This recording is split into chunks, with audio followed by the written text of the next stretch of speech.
आज हम देखेंगे अपने इस लेक्चर में ह्यूमन रेस्पिरेटरी सिस्टम। ह्यूमंस कैसे रेस्पायर करते हैं। हमको पता है, हमने पिछली क्लासेस में इतना देख लिया है कि humans aerobic type of respiration देखते हैं। ठीक है, मैं कहूँ सारे developed animals aerobic type of respiration करते हैं। केवल कुछ ईस्ट और बैक्टीरिया ऐसे हैं जो एनारोबिक टाइप ऑफ रेस्पिरेशन करते हैं। एनारोबिक मतलब एब्सेंस ऑफ एयर, उनको एयर की भी जरूरत नहीं है। ठीक है, जो एनारोबिक टाइप ऑफ रेस्पिरेशन करते हैं उनको बहुत ही कम अमाउंट में एनर्जी मिलती है। जो एरोबिक टाइप ऑफ हम लोग की तरह जो रेस्पिरेशन करते हैं उनको एक ग्लूकोज के मॉलिक्यूल से बहुत सारी एनर्जी मिल जाती है। सो एरोबिक टाइप ऑफ रेस्पिरेशन ज्यादा अच्छा है बजाय एनारोबिक टाइप ऑफ रेस्पिरेशन।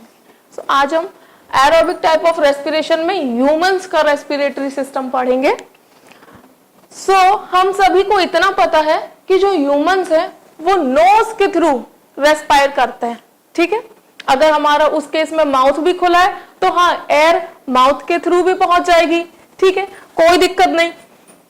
अब अगर हम देखें कि एयर नोज के थ्रू एयर पास हुई या चलो माउथ के थ्रू, ठीक है, दोनों ही केसेस में देख लेंगे। एयर अगर जाएगी तो इधर एयर नोस्ट्रिल के थ्रू होके आगे जाके आपने देखा एक पैसेज में जाएगी, एक पाथ पे। ठीक है, अगर माउथ के थ्रू भी अगर एयर चली गई है, हम लोग बात करते रहते हैं, उस केस में क्या होता है, कई बार एयर माउथ के ही थ्रू तो जाती है। अगर माउथ के थ्रू भी गई कोई बात नहीं, आगे जाके जो पाथ होना है वो सेम ही है। कोई दिक्कत नहीं। बस ये दिक्कत है कि अगर माउथ के थ्रू हम लोग की एयर जाती है तो कुछ फिल्टर नहीं है। कई बार बैक्टीरिया या वायरस भी बात करते समय अंदर चले जा सकते हैं एयर के साथ। यहाँ कोई फिल्टर नहीं लगा है, क्योंकि सही प्रोसेस है नोज के थ्रू रेस्पायर करना। वहां पर क्या है कि नोज में कई सारे छोटे छोटे हेयर्स होते हैं, म्यूकस होता है। वो किस लिए? वो जस्ट अ फिल्टर होता है। उसमें क्या है कि कई सारे पार्टिकल्स, डस्ट पार्टिकल्स हैं या बैक्टीरिया हैं या कुछ दूसरे माइक्रोब्स हैं जो कि इस म्यूकस के थ्रू होकर जाएंगे, तो वो म्यूकस को क्रॉस करके और अंदर नहीं जा पाएंगे। वहां पर एक फिल्ट्रेशन है कुछ, बट माउथ में वो नहीं है। सही ये है कि अगर हम नोज के थ्रू ही रेस्पायर करें, ठीक है, तो अगर एयर नोज के थ्रू जाती है तो वो नोस्ट्रल पाथ से होते हुए और आगे जाके एक फेरिंग्स तक जाती है एयर। फेरिंग्स क्या है? फेरिंग्स वो कॉमन पाथ है जहां से फूड भी पास होता है और एयर भी पास होती है। फेरिंग्स क्या है? फेरिंग्स कुछ नहीं है, बस वो जस्ट अ कॉमन पाथ जहां से जब एयर पास होती है वहीं से फूड पाथ भी होता है। उस कॉमन पाथ, जब तक वो पाथ कॉमन रहेगा तब तक हम उसे फेरिंग्स नाम देंगे। आगे जाके ये पाथ डिवाइड हो जाता है दो कैनाल में या दो पाथ में। अगर हम देखें, अगर कोई फ्रंट में खड़ा है तो उसके एक आगे कैनाल जारी होगी और उसके ठीक पीछे बिहाइंड में एक और कैनाल जाएगी या एक और पाइप जाएगा। जो फ्रंट में खड़ा है, जो आगे जाएगी ना, अगर कोई सामने से खड़ा है और उसको अगर हमने सामने से, मान लो ये कोई पर्सन है, ठीक है, ये पर्सन है कोई, और हमने इसका डिसेक्शन किया, ठीक है, इसको हमने अगर सामने से डिसेक्शन किया, ऐसे हमने इसको यहां से ऐसे ऐसे सीजर के थ्रू इसको हमने यहां से काट दिया, तो पता है हमको सामने से सबसे पहले एक कैनाल दिखेगी जो कि ट्रैकिया होगा, और ट्रैकिया के ठीक पीछे उससे ही लगा हुआ फूड पाइप होगा। ठीक है, तो यहां पर पाथ सेम है। आगे जाके एक एपिग्लॉटिस, एक मैं कहूं एक कार्टिलेजियस मसल्स का बना एक वॉइस बॉक्स मिलेगा आप लोग को। आप लोग अगर अपने गले को, अपने नेक को टच करें तो कुछ हार्ड फील आएगा। वो क्या है? वो हमारा वॉइस बॉक्स है। वो वॉइस बॉक्स भी कहते हैं, कुछ लोग उसे एडम एप्पल भी कहते हैं। साइंटिफिक लैंग्वेज में हम उसे लैरिंग्स बोलते हैं। यहां पर ये व्हाइट पोर्शन इज लैरिंग्स। ओके, अब इस लैरिंग्स से एयर जाएगी और इसके पीछे ठीक ईसोफेगस जाएगी, या फिर फूड पाइप बोले तो ज्यादा ठीक लगेगा आपको। सो इसके पीछे ठीक फूड पाइप जा रहा होगा, एक ये ट्रैकिया वाला और इसके ठीक बिहाइंड पीछे इसी से लगा हुआ फूड पाइप जाएगा। क्योंकि ऐसा ना हो ऊपर से कहीं फूड आए वो गलती से ट्रैकिया में ना चला जाए, सो एक फ्लैप लगा होता है इस ट्रैकिया में, ठीक है। ये फ्लैप लगा होता है यहां पर एक फ्लैप होता है, वो फ्लैप ऑल टाइम खुला रहता है, क्योंकि इनहेल और एक्सहेल तो हर टाइम हो रहा है, हम लोग सो रहे हैं उस टाइम भी और हम लोग कई बार नहीं अवेयर है, लेकिन हम लोग का सांस तो हम लोग ले ही रहे हैं। सो वो फ्लैप ऑल टाइम खुला रहता है, केवल वो तब बंद होता है जब हम कुछ फूड को स्वैलो कर रहे होते हैं, अंदर कर रहे हैं। आप लोग फील करिएगा जब आप लोग पानी भी पी रहे होते हैं उस टाइम आप सांस नहीं लेंगे, क्योंकि वो फ्लैप बंद होता है, सांस वाला फ्लैप बंद है, वहां पर एयर नहीं जाएगी। अब केवल जो भी होगा सब फूड पाइप में ही जाएगा। अगर आपने सांस भी लिया ना तो वो भी फूड पाइप में ही जाएगी, वो भी एयर पाइप में नहीं जाएगी। सो वो फ्लैप एयर, ये ट्रैकिया के ऊपर हम कहें, यहां पर फेरिंग्स के ऊपर मैं अगर यहां बनाऊं तो एक यहां पर ऐसे एक फ्लैप होता है, उस फ्लैप का अगर हम नाम लिखें तो एपिग्लोटिस।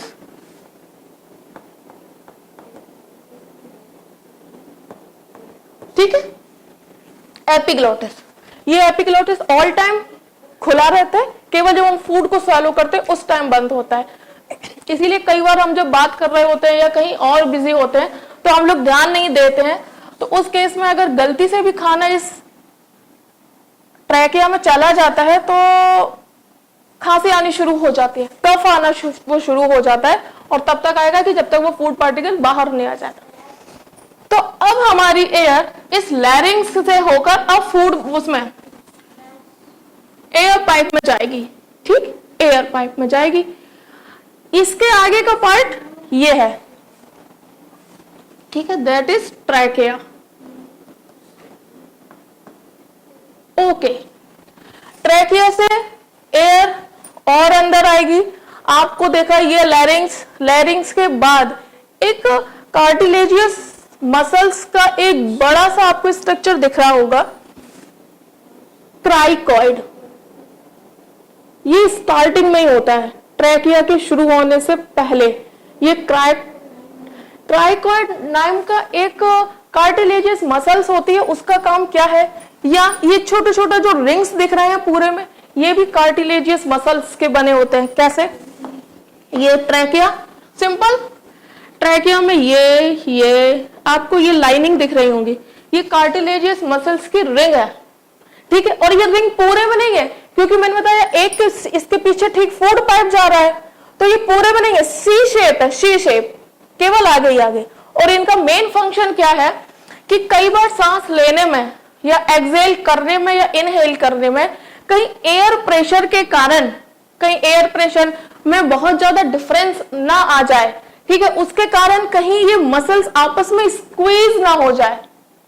अगर ऐसे मानो, अगर कोई एक सिंपल सा एक पाइप है, ठीक है, उसके किनारे अगर हमने कोई भी मेटल का, ठीक है, हार्ड लेना है तो मेटल वाली, अगर हमने उसके आसपास एक मेटल के ऐसे ऐसे रिंग बना दी है, ठीक, यही मान लो इसके आसपास हमने ये मेटल की रिंग चिपका दी है, तो अब अगर इस पाइप के अंदर प्रेशर कुछ कम भी होगा तो ये पाइप आपस में स्क्वीज नहीं हो जाएगा, कहीं ऐसा ना हो ये दोनों लेयर आपस में चिपक जाए। सो उस चीज से बचने के लिए कार्टिलेजियस मसल्स के रिंग होते हैं पूरे में। अब एयर प्रेशर कैसे क्रिएट होता है और वो उसका डिफरेंस कैसे आता है, वो जब हम इसका फंक्शन देखेंगे तब पता चलेगा, ठीक है। तो कार्टिलेजियस मसल्स की रिंग पूरे में लगी होती है, क्यों, क्योंकि कार्टिलेजियस मसल्स कुछ हार्ड होती है नॉर्मल मसल्स के। आप लोग अपना अगर ईयर का कवर, इसको पिन्ना बोलते हैं, इसको अगर आप लोग छुएंगे तो थोड़ा हार्ड लगेगा, नोज को टच करके देखेंगे हार्ड होगी, क्यों, क्योंकि क्या ये यहाँ पर बोन्स है, क्या नोज में यहाँ पे बोन्स है, नहीं, यहाँ कहीं भी बोन्स नहीं मिलती, यहाँ पर क्या है, ये कार्टिलेजियस के बने हैं। सो ये हार्ड भी हैं लेकिन बोन्स जैसे हार्ड नहीं, यहाँ पर बोन्स है, ये अब ये बैंड नहीं होगी यहाँ से, सो यहाँ पर बोन्स है, ये कार्टिलेजियस होते हैं, ये बोन से सॉफ्ट होंगे लेकिन मसल्स से काफी हार्ड होते हैं। सो ऐसे ही हार्ड मसल से ये सारे रिंग लाइक स्ट्रक्चर बने हुए हैं कि इसके सरकमफेरेंस को फिक्स रख सके। कहीं एयर प्रेशर के वजह से इनके सर्कमफेरेंस में कहीं डिस्टरबेंस ना आ जाए। ओके, अब एयर इस ट्रेकिया से पास होके आपने देखा होगा ये ट्रेकिया आगे जाके 2 पार्ट में डिवाइड हो गया। जैसे ही ये ट्रेकिया 2 पार्ट में डिवाइड होगा इसका नाम बदल जाएगा और अब इस ट्रेकिया का नाम हो जाएगा ब्रोंकाई।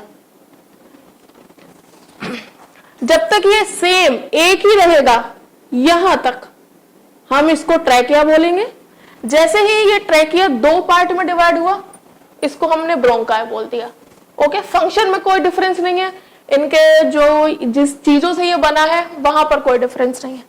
अब ब्रोंकाई आगे जाके आप लोग देख रहे हैं और प्राइमरी और ज्यादा डिवाइड होते जा रहे हैं।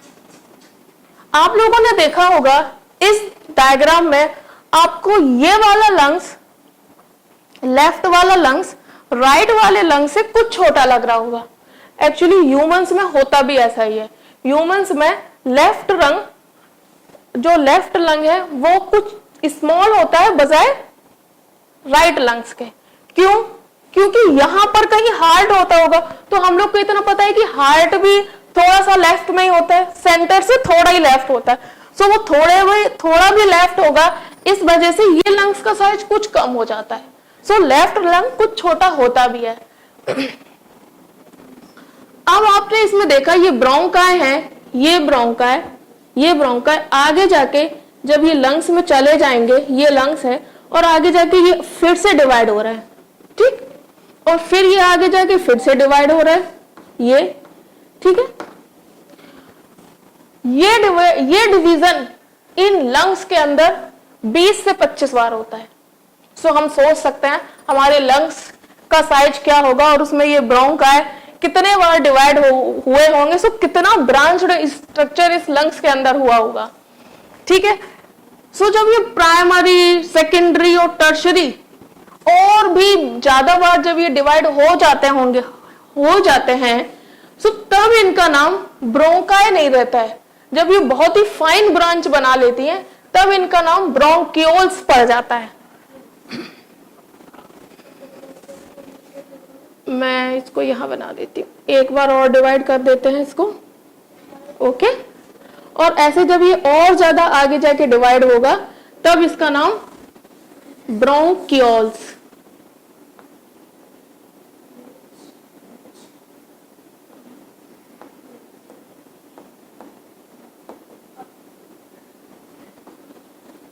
ब्रोंक्यूल्स, ठीक है। ये ब्रोंक्यूल्स नाम कब पड़ेगा? जब इनमें 20 से 25 बार डिवीजन हो चुके होंगे, अब बहुत ही फाइन ब्रांच बन गई होंगी इसके अंदर। सो अब ये ब्रोंक्यूल्स कहलाएंगे। अच्छा, ये ब्रांचेस कभी तो होंगी खत्म, तो इसका एंड प्रोडक्ट क्या होगा? एंड में क्या मिलेगा? सो जब ब्रांच बनना खत्म हो जाएंगी तो एंड में आपको एक सैक लाइक स्ट्रक्चर मिलेगी।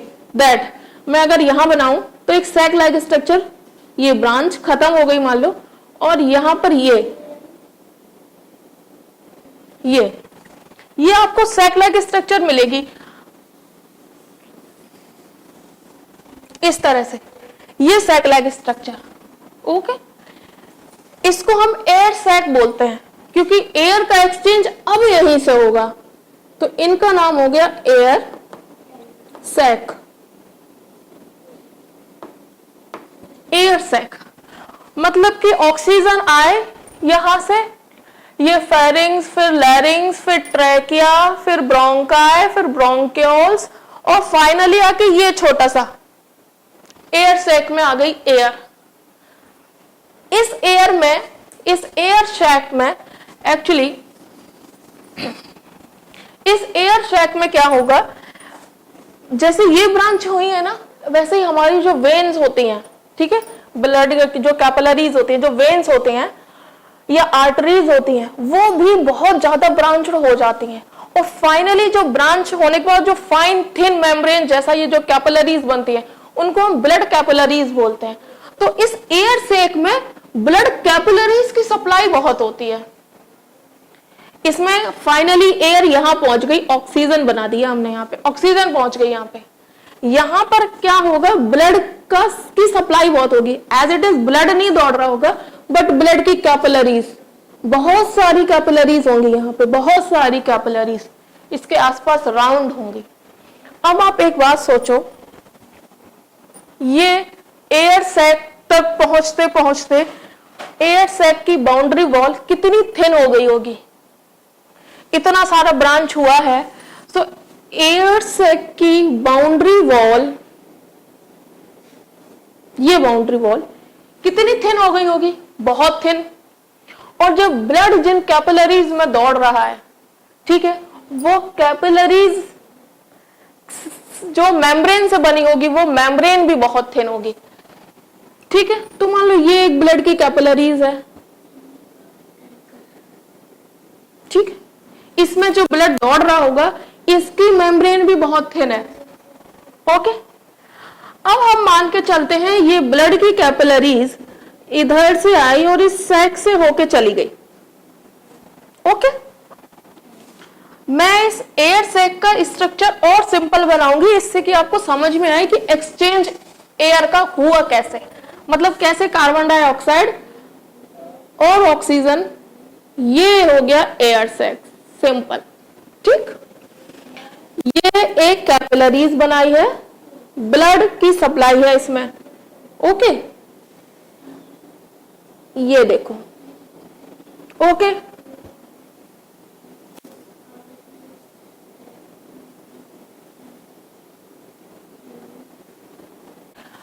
तो एयर इन सैक में आ गई है, यहां से बहुत सारी ब्रांच हुई थी, वहां से क्या मिला, एयर आ गई। कैसी, ऑक्सीजनेटेड एयर।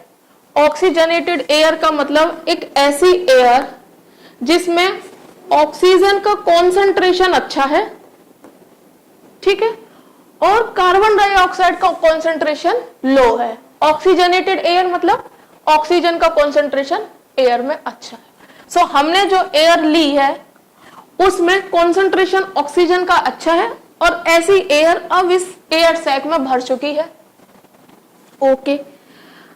अच्छा, यहां से जो एयर आ रही है, सॉरी, यहां से जो ब्लड आ रहा है, यहां से जो ब्लड आ रहा है वो कैसा आएगा, डीऑक्सीजनेटेड, मतलब ऐसा ब्लड जिसके पास ऑक्सीजन कंटेंट कम है, ऑक्सीजन का कॉन्सेंट्रेशन कम है। सो ये ब्लड कैसा होगा, डीऑक्सीजनेटेड, ठीक है। अब डीऑक्सीजनेटेड का मतलब ऑक्सीजन का कंसंट्रेशन लो होगा इस ब्लड में। अब एक ऐसा ब्लड जिसके पास ऑक्सीजन कंटेंट कम है, अच्छा, बराबर होना है, अगर ऑक्सीजन कंटेंट कम होगा तो ऑटोमेटिकली कार्बन डाइऑक्साइड ज्यादा होगी, तभी तो ऑक्सीजन का कंटेंट कम है। सो इस ब्लड के पास ऑक्सीजन कम है, इसका मतलब ये सेल से होकर आ रही होगी, कई सारी सेल से होकर। सो इसके पास कार्बन डाइऑक्साइड गैस का कॉन्सेंट्रेशन बहुत अच्छा होगा। सो एक ऐसा ब्लड इस कैपिलरीज में दौड़ रहा है जिसके पास कार्बन डाइऑक्साइड बहुत अच्छी है, ऑक्सीजन नहीं है। जैसे ही ये इस एयर सैक से होकर ये ब्लड निकलेगा, क्योंकि मेम्ब्रेन बहुत थिन है इनकी, तो एयर डिफ्यूज होगी। आप लोगों को पता है कॉन्सेंट्रेशन ग्रेडियंट आप लोगों ने पढ़ रखा होगा, हमेशा चीजें higher concentration to lower concentration work करते हैं, ओके। तो higher concentration to lower concentration what, oxygen का कॉन्सेंट्रेशन कहां ज्यादा है, इस सैक के अंदर। So oxygen high concentration to low concentration work कर रही है। सो ऑक्सीजन कहां जा रही है, इस कैपिलरीज के अंदर, ठीक। उसी टाइम इसी ब्लड के अंदर कार्बन डाइऑक्साइड बहुत अच्छा था, इस सैक में सिर्फ और सिर्फ ऑक्सीजन भरी हुई है। तो अब कॉन्सेंट्रेशन ग्रेडियंट क्या कहता है कि कार्बन डाइऑक्साइड का कॉन्सेंट्रेशन जहां भी ज्यादा होगा वहां से कार्बन डाइऑक्साइड भागेगी लो कॉन्सेंट्रेशन की तरफ। सो अब कॉन्सेंट्रेशन ग्रेडियंट के हिसाब से ये जो कार्बन डाइऑक्साइड होगा वो इस से बाहर भागेगा, कैपिलरी से बाहर जाएगा, कैपिलरी से बाहर जाएगा सैक में CO2, ठीक है।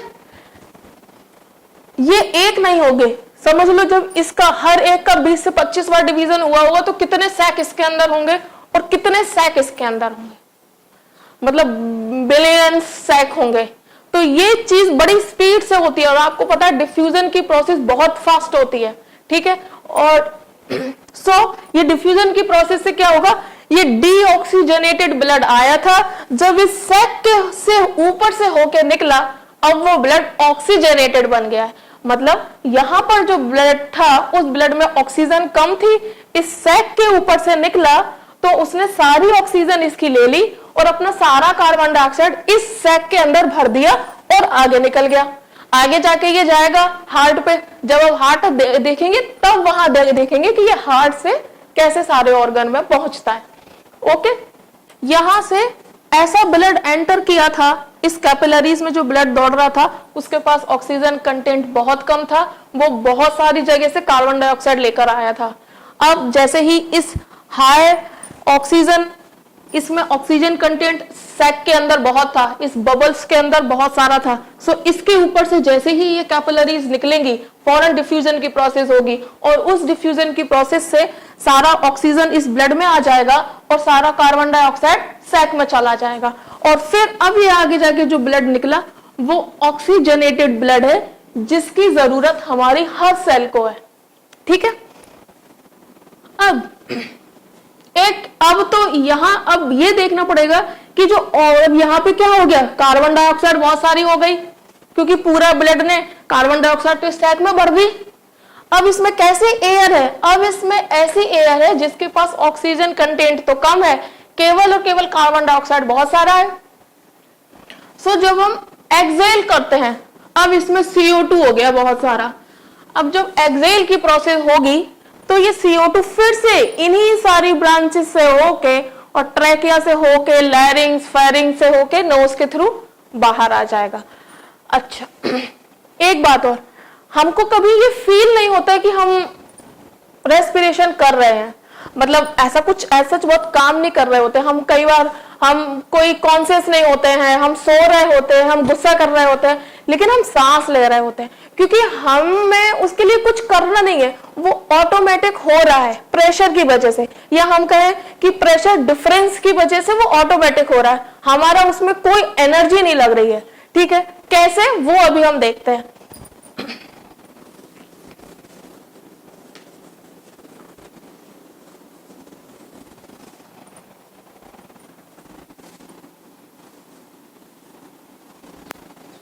ठीक है, आप सबको पता है हमारा लंग्स और हार्ट, यहां कहीं लंग्स होगा और सॉरी यहां कहीं हार्ट होगा। लंग्स और हार्ट एक केस के अंदर बंद रहते हैं, एक केस होता है इनके पास, पूरे में रिब बोलते हैं उसे। ह्यूमंस में कितने रिब होते हैं? 12। मैं यहां बना देती हूं 2 3 4 5 6 7 8 9 10 11 12, ठीक है। 2 1 2 3 4 5 6 7 8 9 10 11 12 रिब्स होते हैं, मतलब ये रिब्स बोन्स के होते हैं। इसको केस के अंदर कवर रखते हैं, बहुत सॉफ्ट ऑर्गन्स है और बहुत ज्यादा यूजफुल भी है भाई। हार्ट और लंग्स दो कितने काम की चीज है। इनके पास एक कवर रहता है, रिब बोलते हैं उसे, ठीक। नीचे आप लोग देखेंगे एक प्लेट होती है, मसल्स की बनी होती है, इसको हम डायफ्राम बोलते हैं। क्या बोलते हैं? डायफ्राम।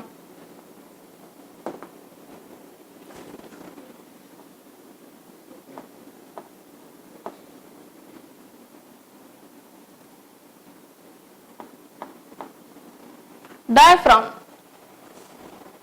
ठीक है। अब ये डायफ्राम जो है इसका भी अपने आप में बहुत बड़ा फंक्शन है भाई।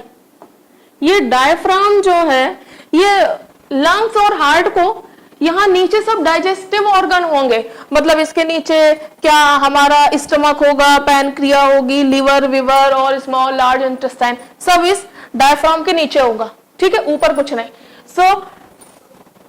एक केस वो जब हमने एयर को इनहेल किया, वो केस देखते हैं, ठीक है। एयर इस ट्रैकिया में आई होगी, ओके। जब एयर इस ट्रैकिया से होके ब्रोंकाई और ब्रोंकियोल्स और एयर सैक में पहुंचेगी, उससे पहले आप लोग एक बार इनहेल कर एक डीप ब्रीथ लो, ठीक है। और आप लोग देखो जैसे ही आप इनहेल करोगे आपके ये जो रिब होते हैं ना, रिब ये सामने की तरफ और बाहर की तरफ खुलते हैं, ठीक है। थोड़ा सा लार्ज हो जाते हैं। कैसे? ये हो जाते हैं अपर एंड आउट,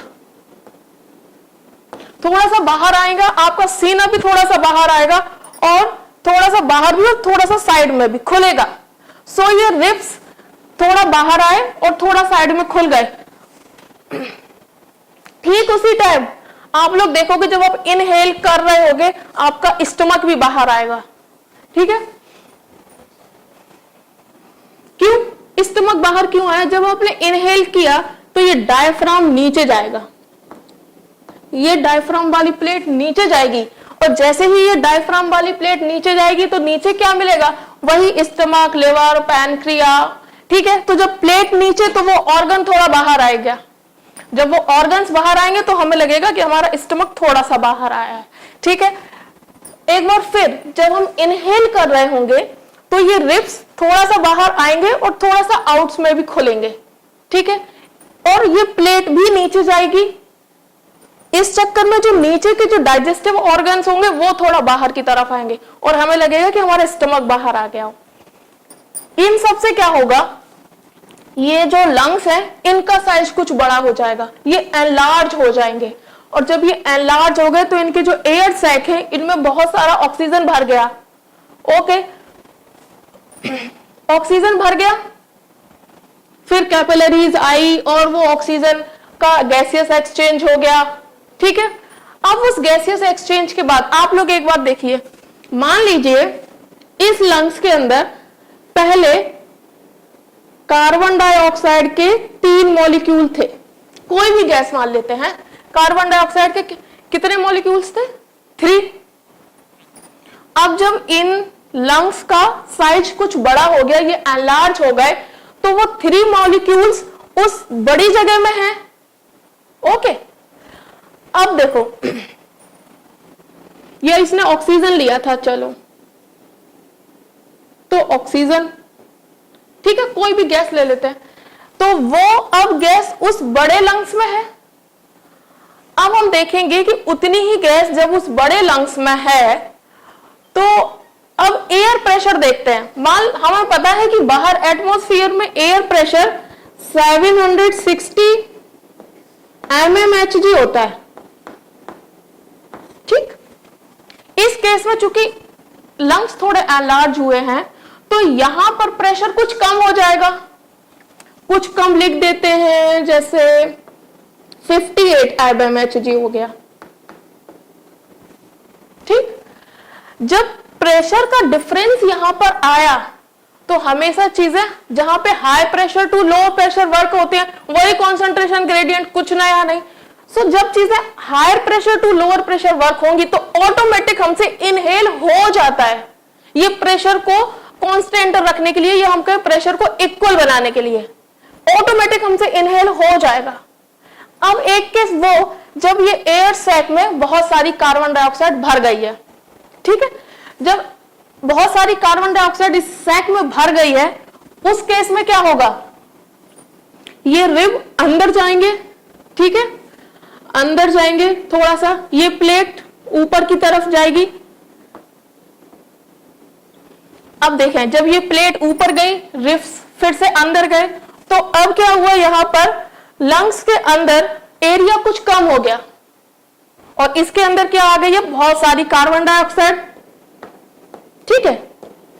अब वो कार्बन डाइऑक्साइड बहुत कम जगह में है तो प्रेशर यहां अच्छा है, हाई प्रेशर क्रिएट हो गया हमारे लंग्स के अंदर।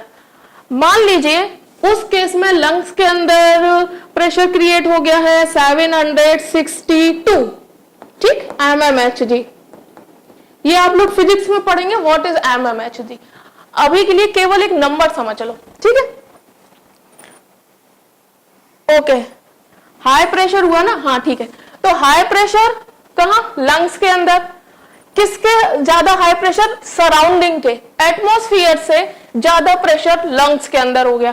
क्योंकि चीजें हमेशा हाई टू लो वर्क करती हैं, सो वो प्रेशर को कांस्टेंट बनाने के लिए या उस प्रेशर को इक्वल करने के लिए ऑटोमेटिक ये गैस बाहर आएगी। हमने कुछ नहीं किया, हमारी एनर्जी लॉस नहीं होती है जब हम रेस्पिरेशन की प्रोसेस करते हैं, क्योंकि वो ये जो प्रेशर डिफरेंस को इक्वल बनाने के लिए ऑटोमेटिक इनहेल एक्सहेल की प्रोसेस ऑल टाइम चलती है जब तक कि लिविंग है ये लंग्स, तब तक।